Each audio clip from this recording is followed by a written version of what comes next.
अस्सलाम वालेकुम दोस्तों, क्या हाल है आपका। तो दोस्तों सीन कुछ ऐसा है कि आज बनाई है मैंने भिंडी, मेरी फेवरेट। लेकिन उससे पहले किया है मैंने दूध को बॉयल। मैंने सोचा पहले दूध बॉयल करते हैं, उसके बाद जो है ना मज़े मज़े की और मेरी जो फेवरेट है वो बनाऊंगी भिंडी। आज बनाया मैंने भिंडी का सालन, और कैसे बनाया और क्या क्या बातें आपके साथ शेयर होंगी, तो इस व्लॉग को एंड तक ज़रूर देखिएगा। और वेलकम है आप सबका मेरे इस व्लॉग में। आज बनाई मैंने भिंडी, कैसे बनाई और क्या क्या बातें की, वो सब इस होता है व्लॉग में शुरू। तो दोस्तों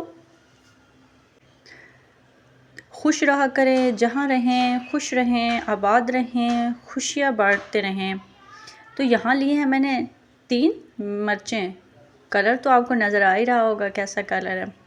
तो दूध भी साथ साथ बॉईल हो रहा है, बातें भी साथ साथ हो रही हैं, तो सब्ज़ी भी निकाल लेते हैं जो है आज की हमारी भिंडी। तो देखिए ताज़ा ताज़ा फ्रेश भिंडी धुलाई करके फ्रिज में मैंने इसको रख दिया था। तो अब मैं इसको निकाल के ले आई हूँ। अब बनाते हैं, कटिंग करते हैं। तो साथ में कुछ और मटेरियल जो है वो भी ले आते हैं, जिसमें प्याज है मेरे पास, सब्ज़ मिर्चें थी, लहसुन है, इसके अलावा भी टमाटर वगैरह है वो भी फ्रिज में है, उसको भी निकाल लेंगे। तो बातें भी हो गई और साथ साथ हमारा दूध बॉईल भी हो गया। ये देखें, अभी हम इसको ढाँप के रख देते हैं इस तरह, ताकि होल है इस ढक्कन में, ताकि इससे जो है ना धुआं जो है, दूध की जो हीट है वो निकलती रहे और ढाँपा भी रहे। ये मिर्च मसाले वाले डब्बे मैंने निकाल लिए थे, मैंने चेक किया है, नमक मिर्च मसाला इसमें पड़ा हुआ है।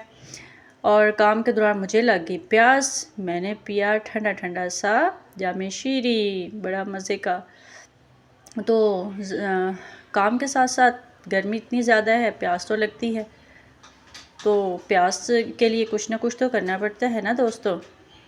तो अभी यहाँ मैं काट रही हूँ भिंडी। भिंडी काटने में बहुत टाइम लगता है, उसको अच्छे से कटिंग करना पड़ता है, लेकिन खाने भी तो उतनी ही आसान है ना, बनानी मुश्किल खानी आसान। तो दोस्तों इसको मैंने बिल्कुल देसी तरीके से बनाया है, कोई मैंने इसके अंदर ज़्यादा स्पाइसी भी नहीं डाले, नॉर्मल जितने मुझे चाहिए थे। तो यहाँ पे मैंने 2 प्याज ले लिए हैं, क्योंकि भिंडी मेरी बहुत ज़्यादा नहीं थी, भिंडी के हिसाब से मैंने ली है, अपनी फैमिली के हिसाब से मैंने जो है ना ये सारा मटेरियल लिया है। तो प्याज के छिलके कटिंग किए मैंने, और उसके बाद फिर हम नेक्स्ट रेसिपी की तरफ चलते हैं। भिंडी बनाई तो मैंने सिंपल सी है, लेकिन दिल को बहुत अच्छी लगी, बड़े मज़े की बनी। ये भी अल्लाह की नेमतों में से एक नेमत है। आप लोग जब भिंडी बनाते हैं तो खाते हैं तो आपको कैसी लगती है, कमेंट्स में ज़रूर बताइएगा, हाँ या ना, मैं रिप्लाई ज़रूर दूँगी। तो दोस्तों प्याज हमारे कट चुके हैं, भिंडी को मैंने घी के अंदर फ्राई किया है।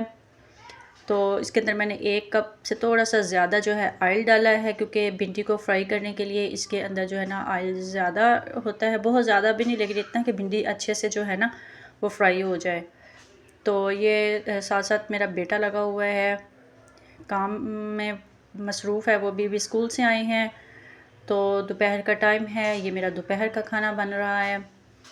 तो अच्छी तरह भिंडी फ्राई करने के बाद जो मिर्चें थी मेरे पास रखी, मिर्चें एक्चुअली मेरे पास ख़त्म हो चुकी हैं, बाज़ार अभी चक्कर नहीं लगा था, इसलिए मेरे पास जो 3 फ्रिज में रखी थी वही मैंने इसमें डाल दी है। ये मैंने प्याज कट करके जो रखे थे वो भी इसके अंदर ऐड कर दिए हैं। तो बाज़ार चक्कर इसलिए नहीं लग रहा, एक तो हालात इस तरह के बाहर चल रहे हैं, और दूसरा ये है कि गर्मी की वजह से, और बस जाएंगे टाइम निकाल के बाज़ार तो सारा राशन पानी जो है ना लेके आएंगे। तो ये इसके अंदर मैंने अब हस्बे ज़ायक़ा जितना मुझे ज़रूरत थी उसके अंदर मैंने ये नमक ऐड कर दिया है। स्पाइसेस में ऐड कर रही हूँ, इसमें मैंने सुरख मिर्च डाल दी है, इसके अंदर मैंने हल्दी को भी ऐड किया है। और अब इसको अच्छी तरह जो है ना हम भून लेंगे। इसको बिल्कुल देसी तरीके से, सिंपल तरीके से बनाई है, बहुत मज़े की बनी थी। तो ये देखें, अभी इसको ढाँप के रख दिया है थोड़ी देर के लिए। और ये पक जाएगी। यहाँ पे मैंने आटा गूंदा हुआ था, फ्रिज में रखा था, वो लिया है और पेड़े निकाल लिए हैं। अब बनेगी इसकी रोटियाँ, भिंडी और साथ गरम गरम रोटी बनेगी। तो तवा भी रख दिया है मैंने। अभी मैंने मक्खन भी ले लिया है, रोटियों पे मक्खन भी लगाएंगे। तो ये जो मक्खन है बहुत अच्छा है, टेस्ट बहुत अच्छा है इसका। तो ले जी, तवे पे डाल दी है रोटी भी। तो रोटी पक के तैयार हो जाएगी, इसके ऊपर हम मक्खन लगाएंगे। दोस्तों एक बात काफ़ी टाइम से मेरे दिमाग में है ना, चल रही थी। मैंने सोचा ये भी ज़िंदगी में जो है ना बड़ी बड़ी जो है तब्दीलियाँ लेकर आता है। हमें छोटी छोटी चीज़ों का ना शुक्र अदा करना चाहिए।